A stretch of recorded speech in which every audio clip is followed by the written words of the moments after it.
नमस्कार, मैं आरबी सिंह यादव और आप देख रहे हैं मेरा YouTube channel RB Singh Yadav editor. आज मैं एक बार फिर नीट पर आता हूं। सरकार नीट पर चर्चा संसद में क्यों नहीं होने दे रही है, उसके पीछे बहुत सारे रहस्य समाये हुए हैं। आपको मालूम है कि नीट की परीक्षा में सबसे पहला काम मैं आपको बता दूं, जो एनटीए है उसके बारे में पूछा जाएगा।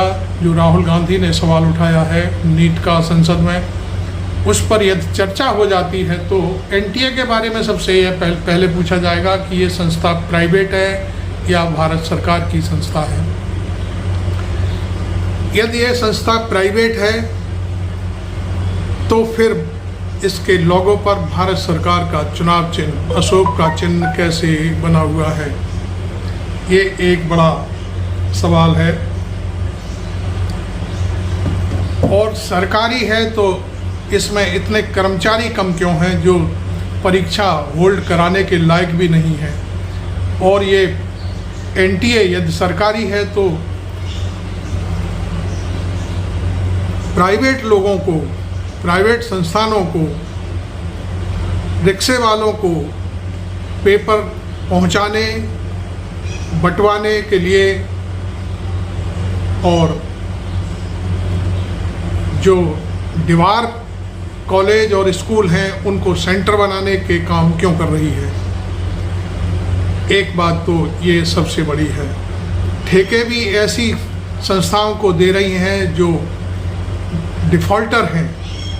ऐसा क्यों किया जा रहा है, ये सारे सवाल पूछे जाने थे संसद में। सरकार घबराई हुई है। सबसे पहले तो शिक्षा मंत्री ने यहाँ तक कह दिया कि अब ये नीट की परीक्षा में कोई गड़बड़ नहीं हुई। एक व्यक्ति इतने ऊंचे पद पर बैठा हुआ देश का शिक्षा मंत्री है और वो कह रहा है कि नीट की परीक्षा में कोई गड़बड़ी नहीं की, और उसने एनटीए को अपने ही मुंह से ये कह दिया कि एनटीए की इसमें कोई गलती नहीं है, कोई साजिश नहीं है। एक बात। दूसरी बात, झज्जर में नीट का पेपर था, प्रश्न पत्र किसी और का बांट दिया गया। राजस्थान के सवाई माधोपुर में एक स्कूल में ऐसा पेपर बांटा गया जो कोर्स में था ही नहीं, और वो फिर वहाँ से उस सेंटर से लड़कियाँ, बहुत सारे बच्चे उस पेपर सहित स्कूल से बाहर हो गए। यही नहीं, महाराष्ट्र के लातूर में तो पता नहीं जाने क्या क्या हुआ है। झारखंड के हजारीबाग में भी पेपर जो है ईवी से पहुंचा गया है। आप जानते होंगे इलेक्ट्रिक वाहन होता है एक छोटा सा रिक्शा टाइप, उससे पेपर पहुंचाए जा रहे हैं। जहां उसके 4 किलोमीटर का दायरा उसको ईवी को तय करना था, वहां मात्र उसमें 4 घंटे लगे पहुंचने में। तो ये सारे सवाल हैं। एक प्रश्न पत्र पटना में कहीं किसी के आसपास जला हुआ प्राप्त हुआ है। ये सारी चीज़ें क्या बोलती हैं आपको मैं बता दूं।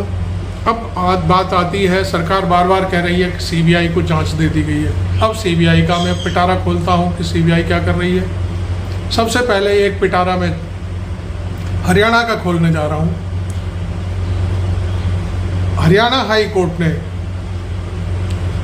2014 से लेकर 2016 में एक याचिका पर आदेश दिया था सीबीआई को कि इसकी जांच 3 महीने में करके दी जाए।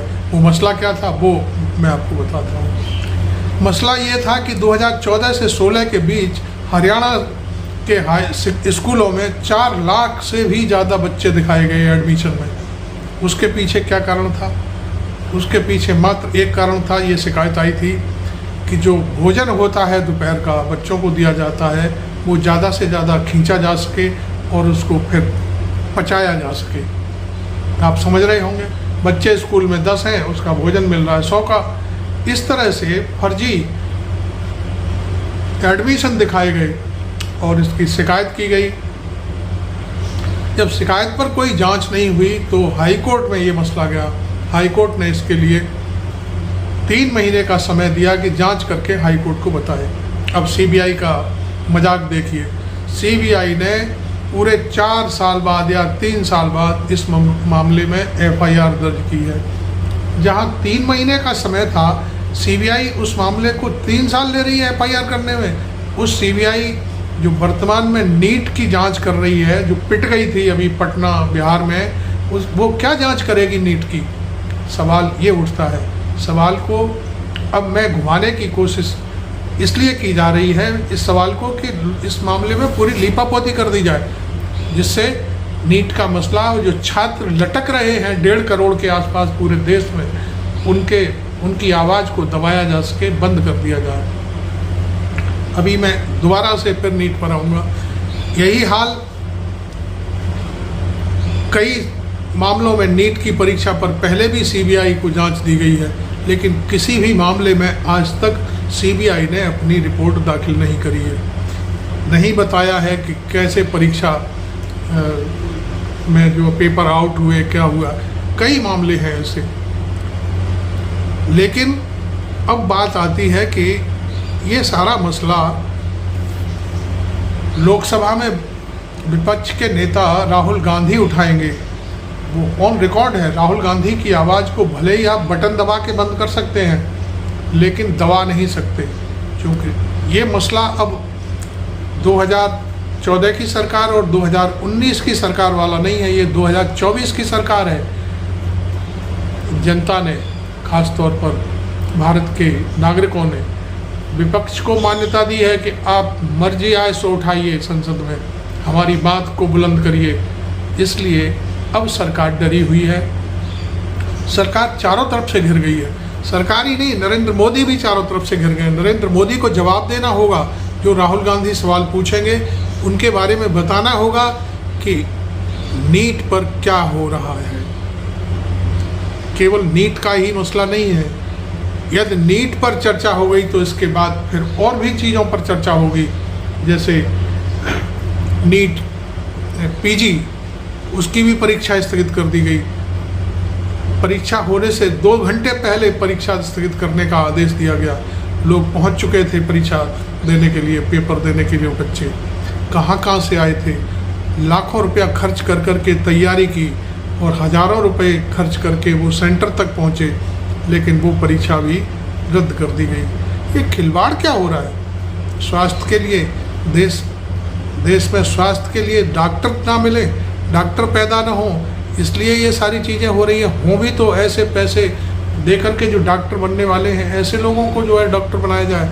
1537 के आसपास लोगों को ग्रेस मार्क दे दिया गया एनटीए ने ऐसा क्यों किया? एनटीए कौन होता है ग्रेस मार्क देने वाला? क्या उसने जो विज्ञापन जारी होता है नीट का परीक्षा आयोजित करने से पहले, उसमें ये घोषणा की थी कि ग्रेस मार्क के लिए भी अप्लाई कर सकते हैं? ये सब हो क्या रहा है? ये सब हो रहा है नरेंद्र मोदी के राजकाज में। नरेंद्र मोदी फंस चुके हैं पूरी तरह से। और देश, अब मैं समझता हूँ, अभी तो 240 मिली हैं। यदि आज ही दोबारा से चुनाव हो जाए लोकसभा का, तो 40 सीटें भी मिलना बड़ा मुश्किल काम हो जाएगा भारतीय जनता पार्टी को। भारतीय जनता पार्टी ऐसे काम कर रही है जो सब कल ही खुल करके सामने आ रही है। अभी तो खैर लोकसभा में पहला सत्र चालू हुआ है और पहले ही सत्र में एक भी काम नहीं होने दिया विपक्षी दलों ने। विपक्षी दलों के माइक बंद कर दिए गए। राज्यसभा में खड़गे की बेइज्जती की गई। वहाँ पर बैठे हुए जो राज्यसभा के जो उपराष्ट्रपति हैं, पता नहीं वो क्या समझते हैं अपने आप को। ऐसा लगता है जैसे पूरे खुदा हैं। वो किसी की सुनते नहीं हैं, किसी को भी बाहर कर देते हैं, किसी से भी अबे तबे बोलते हैं। अरे भाई ठीक है, आप सम्मानित पद पर हैं, उस पद का सम्मान रखिए, लोगों से तमीज़ से बात करिए। लोग जो चुन कर के आते हैं, आप तो चुन कर के भी नहीं आए, आप तो वैसे ही राष्ट्रपति उन्हीं राज्यसभा के सदस्यों के बलबूते पर बने हुए हैं। आप, वो लोग चुनकर आते हैं, जनता उन्हें चुनकर भेजती है और आप उनसे अवे तवे बात करते हैं। खड़गे लोकसभा में विपक्षी दल के नेता हैं, आप उनकी बेइज्जती करते हैं। वो 10 बार चुन करके लोकसभा में आ चुके हैं और अब की बार वो राज्यसभा में, आप उनकी बेइज्जती करते हैं, आप उनके माइक बंद कर देते हैं। तो ये कहाँ का न्याय है? मैं समझता हूँ इसके लिए भी सारी तैयारी चल रही है अंदर ही अंदर। यदि ज़्यादा सिर से ऊपर पानी हुआ तो मैं समझता हूँ विपक्ष भी तैयार है इनके लिए प्रस्ताव लाने के लिए। इसी तरह से मैं समझता हूँ लोकसभा की भी हालत इसी तरह से होने वाली है। नीट के लिए गोधरा में एक केंद्र बनाया गया, पहले ही सेटिंग कर ली गई, छात्रों को देश भर से बुक किया गया कि आपका सेंटर यहाँ पड़ेगा। उड़ीसा के लोग गोधरा में पेपर देने के लिए क्यों आ रहे थे? महाराष्ट्र से गोधरा में, गुजरात में है गोधरा, वहाँ क्यों आ रहे थे? ये कौन सी कहानी है? एक वहाँ पे जो उनका भारतीय जनता पार्टी का अल्पसंख्यक सेल का जो राष्ट्रीय उपाध्यक्ष है, वो मोदी के संग उसकी फ़ोटो है, मोदी के साथ वो अपनी आईडी लगा करके, पीछे फ़ोटो लगा करके वो सोशल मीडिया पर सक्रिय है। वहाँ के कई विधायकों के साथ उनकी फूलमालाओं से स्वागत करते हुए फ़ोटो है उसकी। तो वो व्यक्ति अपने स्कूल में लोगों की बुकिंग कर रहा है, पेपर लीक करा रहा है। इस बात की भी जांच होगी तो निश्चित तौर पर ये सारी चीज़ों का लोकसभा में राहुल गांधी को, शिक्षा मंत्री को, प्रधानमंत्री को जवाब देना पड़ेगा। और वो जवाब क्या होगा? कोई जवाब होगा ही नहीं। इसलिए जो लोकसभा स्पीकर हैं वो अपनी मनमानी कर रहे हैं।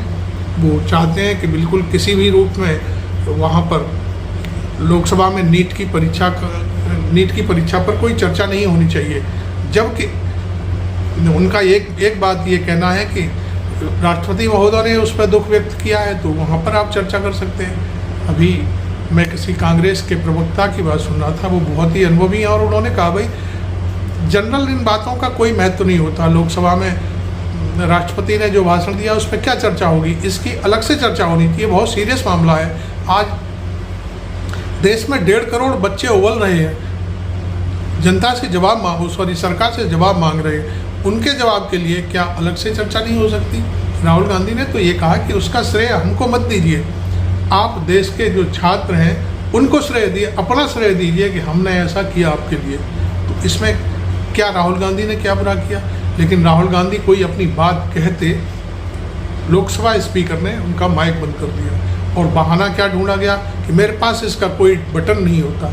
जबकि हकीकत यह है कि इशारा उन्हीं की तरफ से होता है, इनकी आवाज़ को दबा दिया जाए। तो कहानी यहीं नहीं रुक रही है, कहानी बहुत दूर तक जाने वाली है। आप चलिए ठीक है, संसद में चर्चा नहीं होने देंगे। कांग्रेस पार्टी ने आज सवेरे प्रेस कॉन्फ्रेंस कर दी और उसमें कहा गया है कि गोधरा में जो कुछ भी हुआ है, उसी जो महासचिव है अल्पसंख्यक डिपार्टमेंट का भारतीय जनता पार्टी का, उसके यहाँ छापा पड़ा, उसको गिरफ्तार नहीं किया जा रहा है। जिन जिन लोगों के उस स्कूल से तार जुड़े हुए हैं उसमें छापा पड़ा, वहाँ करोड़ों रुपए के पैसे मिले, खाली चेक मिले। ये मैं नहीं कह रहा, कांग्रेस पार्टी ने बाकायदे दस्तावेज जारी किए हैं पूरी प्रेस के सामने आज सवेरे, और पूरी कलई खोल करके रख दी है। तो ये सारी चीज़ें मैं समझता हूँ आप संसद में नहीं उठाने देंगे तो क्या होगा? आप सोशल मीडिया पर जाइए, देखिए। मैंने आपको बताया है कि जो गोदी मीडिया है उसकी सुनने की ताकत मात्र 8% रह गई है, जबकि सोशल मीडिया, हम जैसे लोगों का जो मीडिया है, जो हम लोग वीडियो दिखाते हैं, सत्यता पर आधारित खबरें दिखाते हैं, वो 16% पहुंच चुका है।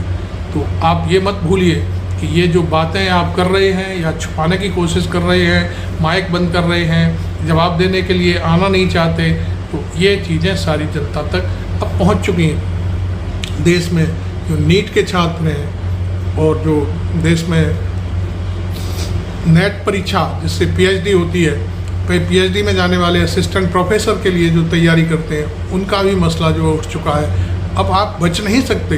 नरेंद्र मोदी और अमित शाह ये भूल रहे हैं कि शायद हम बच जाएंगे और नीट पर हम कोई चर्चा संसद में नहीं होने देंगे, तो ये उनकी भूल हो सकती है। आपको मालूम है कि झारखंड हाई कोर्ट ने आपके जो ईडी है, सीबीआई है, उसकी क्या कुगत की है अपने ऑर्डर में, आपने देखा होगा। हेमंत सोरेन को बाकायदे लिखित में जमानत दी गई है और कहा गया है कि हेमंत सोरेन पर कोई भी आरोप साबित नहीं होता उनकी नज़र में। चीफ जस्टिस है वहाँ के, उन्होंने ये आदेश लिखा है और उसी आधार पर उनको जमानत दी गई है। उन्हें 5 महीने तक जेल में रखा गया। तो आप आखिरकार करना क्या चाहते हैं, ये सब देश समझ चुका है। कांग्रेस की प्रेस कॉन्फ्रेंस की एक झलक। सेशंस कोर्ट में कह रहे हैं कि किस तरह का स्कैम था। इन्वेस्टिगेशन के दौरान करोड़ों रुपए मिले हैं, ढेर सारे ब्लैंक चेक मिले हैं उन बच्चों के पेरेंट्स की ओर से जिन्होंने नीट की exam the. Deputy superintendent of police on oath affidavit में कहते हैं कि साहब एक ऐसा स्कैम था कि महाराष्ट्र, उड़ीसा और बिहार और स्टेट से, माने जब आप नीट की एग्जाम के लिए एप्लीकेशन डालते हो तो आपके पास एक ऑप्शन होता है कि आप कौन सा सेंटर पसंद करोगे, और अगर उस सेंटर में, एक सेंटर में 300 स्टूडेंट बैठ सकते हैं और एप्लीकेशन 500 की आ गई, तो फिर कंप्यूटराइज ड्रॉ होता है कि कौन से स्टूडेंट वहां जाएंगे, पर आपको चॉइस मिलती है। तो एफिडेविट कहता है कि बिहार, उड़ीसा के साथ इनका सेटिंग हो गया, उनसे एडवांस पैसे लिए, एडवांस में ब्लैंक चेक लिया और उनको कहा गया कि आप जब नीट का एप्लीकेशन लिखो, उसमें लिखो कि हमें हमारा सेंटर जय जलाराम स्कूल गुजराती मीडियम ही चाहिए। और आप समझ सकते हो कि गोधरा डिस्ट्रिक्ट में जहां एयरपोर्ट नहीं है सेंटर पे, वहां कोई उड़ीसा से, कोई बिहार से, कोई महाराष्ट्र से एग्जाम देने जाना। सेटिंग ये थी कि आपके बच्चे को 100% मार्क्स मिला के मेडिकल में एडमिशन मिले, तब हम ये ब्लैंक चेक में पैसे भरेंगे। और कौन सी मेडिकल कॉलेज में आप जाते हो उसके रेट थे इसलिए ब्लैंक चेक, और 10-10 लाख रुपए एडवांस लिए गए। तो ये आप समझिए कि क्या मामला था कि जय जलाराम स्कूल में आप गए, आपके बच्चे को कह दिया कि अगर जो आपके पास पेपर आता है उसमें आपको जो आंसर आता है 100% श्योर हो, उसको टिक करो, बाकी ब्लैंक छोड़ दो। हमारी परीक्षा व्यवस्था का बुनियाद, आपने देखा कांग्रेस पार्टी की ये प्रेस कॉन्फ्रेंस थी, उसमें जो परीक्षा का बुनियादी ढांचा है वही खत्म हो गया है पूरी तरह से। ब्लैंक चेक ले लिए गए हैं, उनसे कहा गया है कि हम आपका पैसा तभी भरेंगे जब आप वहाँ एग्ज़ाम दे करके आ जाएंगे। और यहाँ तक कहा गया है कि आप जो सवाल आपको आते हैं उन्हें टिक करिए, जो नहीं आते हैं उन्हें मत टिक करिए, उन्हें बाकी को हम भर लेंगे सारे। ऐसे व्यक्ति का जो स्कूल है उसको आप अभी तक बुक नहीं कर पाए, उसे जेल नहीं भेजा सीबीआई ने, क्या कारण है? ये सारी चीज़ें सब जनता के सामने आ रही हैं। धीरे धीरे करके कांग्रेस ने पूरा पर्दा खोल दिया है और इस पर्दे में पूरी तरह से जनता झांक रही है। मैं आपको बताता चलूं कि नीट के मसले पर सरकार पूरी तरह से घिर चुकी है और उसके जो आजू बाजू सरकार को बचाने वाले जो दल हैं उन पर भी आंच आएगी। इसका मसला 17 लाख लोग बिहार में बदला लेंगे नीतीश कुमार से, क्योंकि नीतीश कुमार ये सरकार चलवा रहे हैं और नीतीश कुमार नीट पर चर्चा नहीं होने दे रहे हैं। उनका एक भी सांसद नहीं बोला है। मैं अभी एक क्लिपिंग देख रहा था, कोई न्यूज़ फ्लैश चल रहा था, देश का प्रधानमंत्री रहा, राज्यसभा का सदस्य देवगौड़ा, HD देवगौड़ा, उसका बयान आ रहा है। बताइए, हम तो उसको बड़ा सम्मानित व्यक्ति समझा करते थे, लेकिन पिछले दिनों सारी कलई खुल गई उसके परिवार की, और वो यहाँ कह रहा है कि नीट पर चर्चा नहीं करने दी, सरकार ने बहुत अच्छा काम किया है। बताइए, देवगौड़ा को बिल्कुल बेशर्मी भरा बयान दिया है उसने। वो क्या समझता है अपने आप को? वो बच्चों से भी बड़ा आदमी हो गया है? तमाम दुनिया की ऐसी चीज़ें हमारे मुंह से। कल तक वो, मैं आपको बता दूं कि हमारे यहाँ जो एक राज्यसभा सदस्य हैं और वो 1989 में समाज कल्याण मंत्री थे, रामजी लाल सुमन। तब मैं उनको उनके निवास पर देखा करता था, देवगौड़ा को। चाय मांगते थे, पानी मांगते थे उनके दरवाजे पर बैठ करके, इन्हें कोई पूछता तक नहीं था। केवल मात्र सदस्य थे वो लोकसभा के, लेकिन मालूम नहीं क्या ऐसा व्यक्ति समाजवाद के नाम पर जीत कर आया और समाजवादी जनता दल सेक्युलर के नाम से शायद वो वहाँ पर पार्टी चला रहा है। वो व्यक्ति ये कह रहा है कि सरकार ठीक कर रही है, विपक्ष गलत बोल रहा है। राहुल गांधी ने जो सवाल उठाया है उसके बारे में वो गलत कह रहा है। ये सारी चीज़ें सबके सामने आ रही हैं, सब कलई खुल चुकी है धीरे धीरे करके। महाराष्ट्र में चुनाव है अक्टूबर में, बिहार में भी कभी भी ऐसी चीज़ें हो सकती हैं। हालांकि आज नीतीश कुमार ने कुछ पासा पलटने की बात करी है, लेकिन वो उसमें कोई ज़्यादा दम नहीं है। उसने कोई झा है उसको कार्यकारी अध्यक्ष बनाया है, बस इसके अलावा और कुछ नहीं है।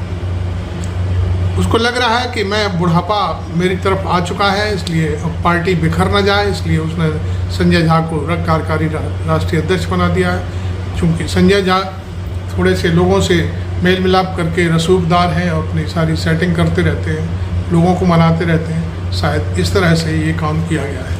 खैर, अभी आपको मैं नीट पर ही अपनी ये बात रखूँगा। आपने मेरा अभी तक चैनल सब्सक्राइब नहीं किया है तो ज़रूर कर लें, क्योंकि आप जब सब्सक्रिप्शन देते हैं, आप लाइक करते हैं मुझे, मेरे चैनल को, वीडियो को लाइक करते हैं, शेयर करते हैं तो बहुत अच्छा लगता है। कमेंट करते हैं तो उससे भी ज़्यादा अच्छा लगता है। बहुत सारे लोग कमेंट भी करते हैं, मुझे उल्टा सीधा भी बोलते हैं। खैर, मैं कभी इस चीज़ की परवाह नहीं करता, लेकिन मैं आपको बता दूं कि ये सारा जो कार्यक्रम चल रहा है, इससे भारत सरकार, खासकर नरेंद्र मोदी पूरी तरह से एक्सपोज हो चुके हैं देश में।